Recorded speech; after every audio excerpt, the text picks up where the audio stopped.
So the question then becomes, do we have an affordability crisis? Yes, we do. Do we have a responsibility crisis? We just might. All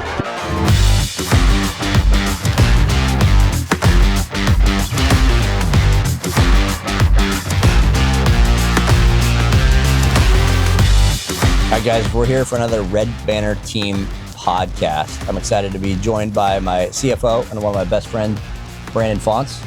And we're here talking about the alleged housing crisis in America and here specifically in Kitsap County in Western Washington. Brandon, what's your current thought and assessment of what everybody seems to be talking around the world about, or around the country? We have a housing crisis in America. Yeah, for sure. Well, I think it, on its face, is that it's definitely an affordability crisis. Like, I think that we can all sort of stick on that housing prices, specifically from 2020 and on, had a pretty astronomical upswing. Mm-hmm. A lot of things that they talk about is between 2020 and 2023-ish, more like 2022 and a half, is that you had an increase of about, depending on your area, your geography, 30 to 60%, right? And that's pretty significant for such a short period of time. For a short period of time, yeah. Yeah, because typically what you see is, you see anywhere between 3.5% and 4.5% year over year, depending on your community and your development and things like that. So I don't think that anybody can deny that level of growth inside of the housing market as not being an affordability issue. Mm-hmm. So historically, what we see is multipliers of your median household income, right? So let's just say a super easy number of $50,000 to the median household price of being a multiplier of about 4 or 5. So if you have a $50,000 a year income median, housing prices should be around $200,000 to $250,000. That's a multiplier of 4 or 5. If only they were. I know, if only they were. Unfortunately, right now, what we're seeing is, depending again on your area, is multipliers of the upwards of 7, 8, or 9. Mm-hmm. So that's really significant, and you can't deny those statistics. The problem is that there's these little pockets of evidence where it says, is the affordability an issue? Absolutely. Is there an impossibility to enter into the housing market, more specifically as a first-time home buyer? And I think the answer to that is no. In fact, I'd say emphatically no, based on recent circumstances. Now, I will say this. When you have a crisis, right, as it would be defined, you typically have a catalyst, but then you also have an underlying situation that has some sort of measure to that catalyst or creation to the catalyst. I'll give you an example. In 2008, the catalyst was housing inventory, right? You had so much housing inventory that as it began, you had so many houses, you didn't have enough people to put into the houses. Which was facilitated by years and years of easy loans, houses flying off the market at top dollar, builders saying, wow, we got to build to meet this so-called demand. Right. So then you have your underlying issue. The underlying issue, so there's your catalyst, right, is excessive amounts of inventory. But your underlying issue was excessive leniency in subprime lending, right? Subprime lending obviously created extensive foreclosure rates and things of that nature. So you have your catalyst, inventory, your underlying issue, subprime lending, excessive subprime lending. So what do we have now? We have affordability at its excessive multiplier is our catalyst in our crisis, but what's the underlying issue? And I don't know, but I think that the underlying issue, maybe for lack of a better term, is a responsibility crisis. Because what I'm observing is I'm seeing younger individuals who are making sound financial and life choices early on that are able to get into the housing market much sooner, younger than even I did back before the housing crisis. 27 was in it when I entered the housing market, but I'm seeing 21-year-olds being able to enter by using sound financial structure, right? Saving money. Maybe they live at home so they can save that money making for a big couple. sacrifices up front, yeah. Get a really good job, stay at that job, promote at that job, build up their credit, and do kind of all of just the things that you would think of to buy a house. Save money, credit score, and sound occupation. And I think that you've even witnessed similarities in your scenarios. Over and over again. Yeah.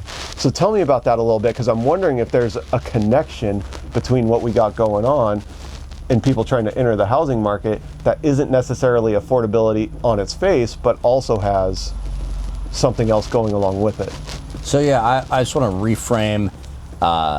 We have a substantial affordability issue that everybody's talking about. It's real, it's staggering, and it's frustrating, because if you're making $50,000 a year, average household income, and you're looking at, hey, the average price point in Kitsap County is $550.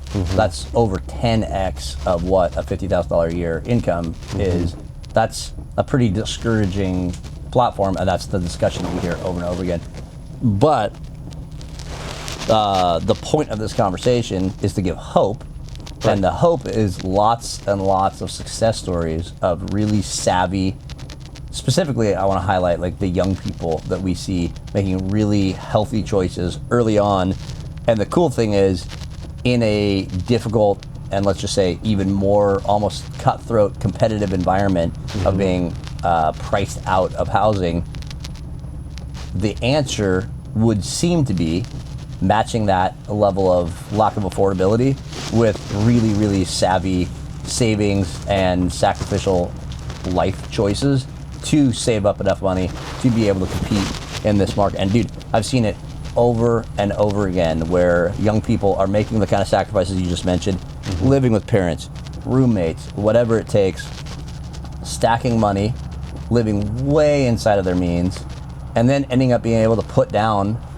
Sometimes it doesn't even take hardly any, like we can get people into houses with zero money down, even if they don't qualify for a VA loan. Yeah, that's true. But you have to be able to have a base of financial stability.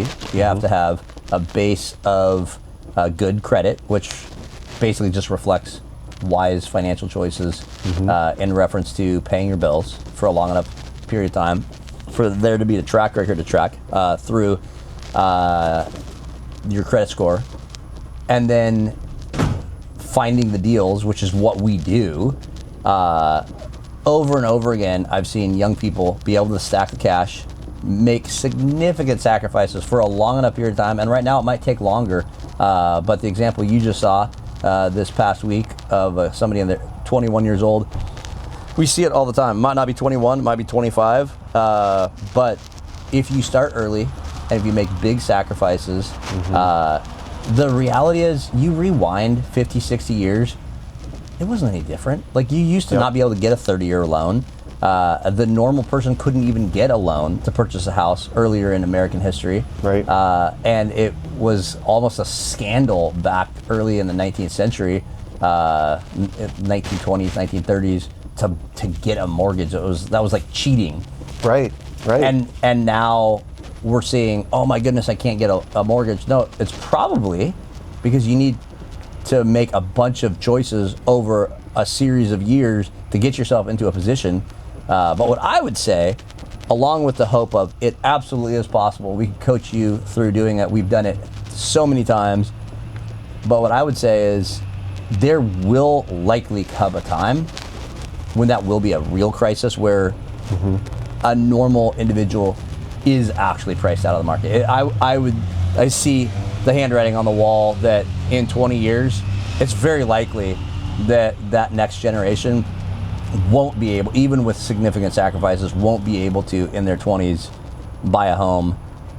And so what that tells me is, dude, buy into the real estate market with savvy financial decisions early on, because if you can ride the equity wave as this ridiculous kind of roller coaster continues, then you'll at least be along for the ride. And if you buy a $550,000 house now, and in 10 years, you won't be priced out of the market because your house rode the wave with everybody else.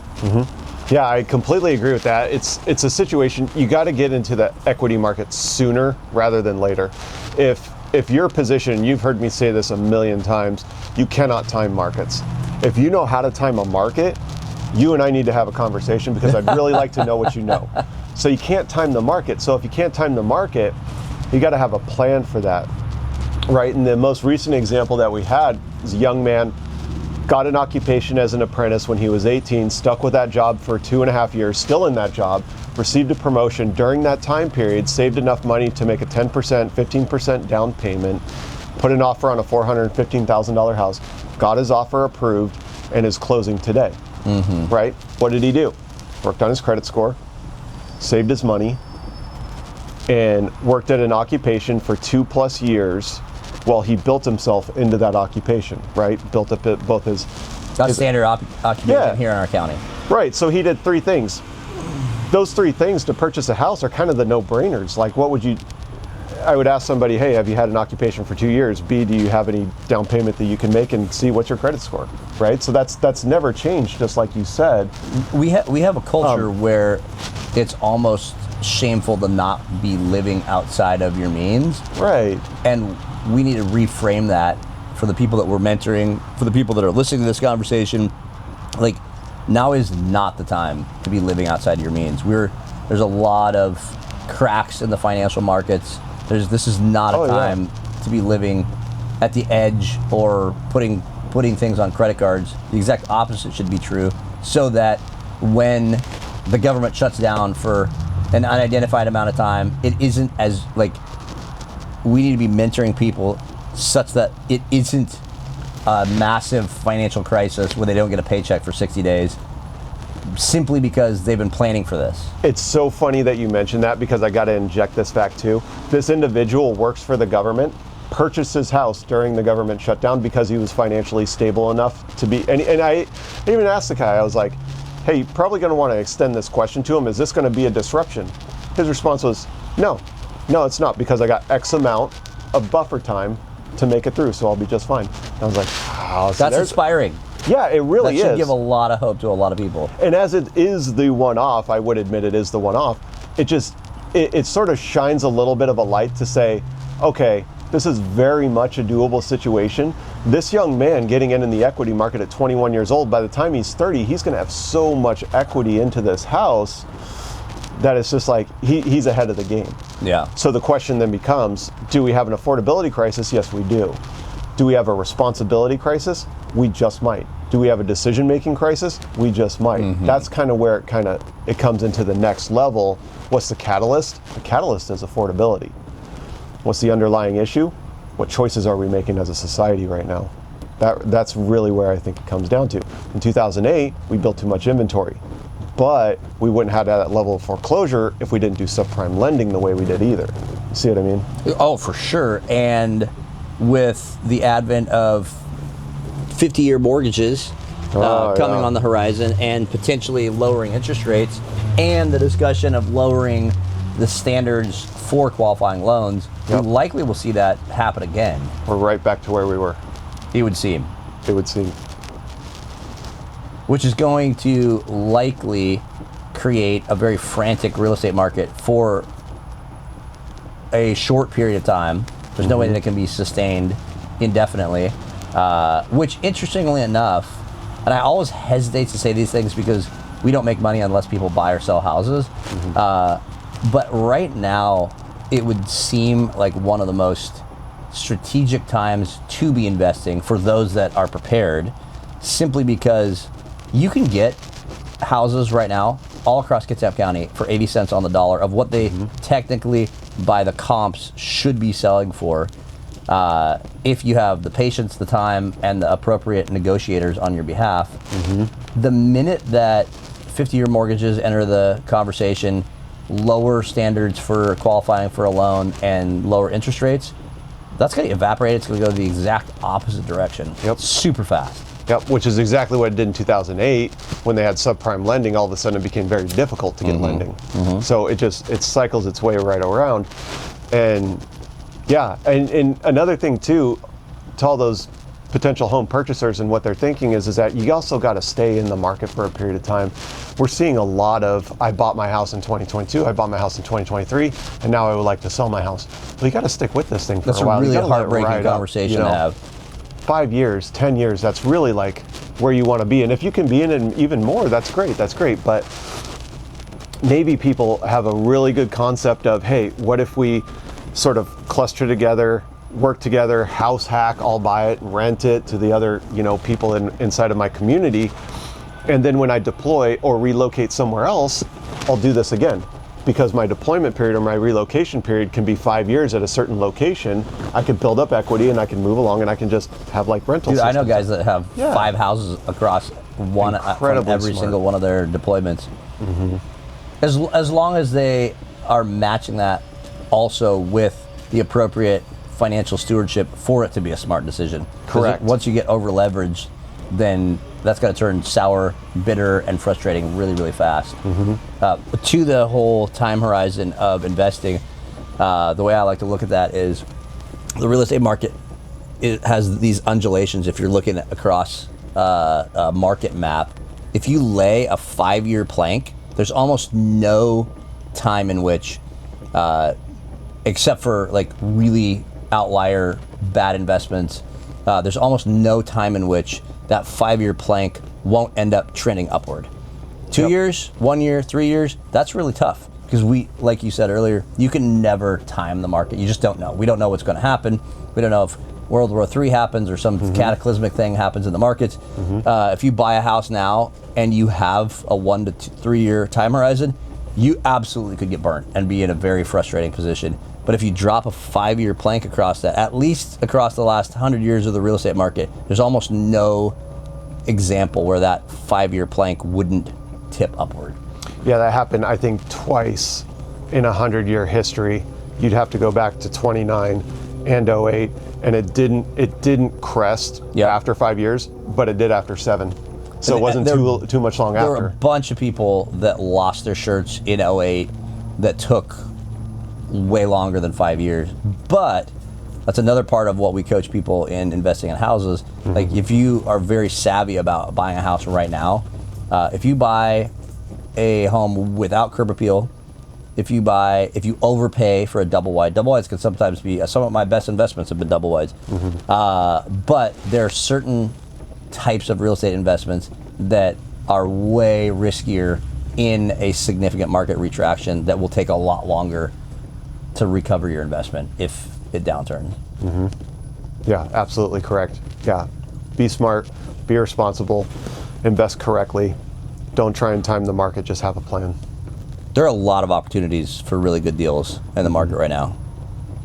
Yeah, at this very moment in time, especially with the seasonality that you see in housing market systems where they tend to drop off in the winter with buyer activity.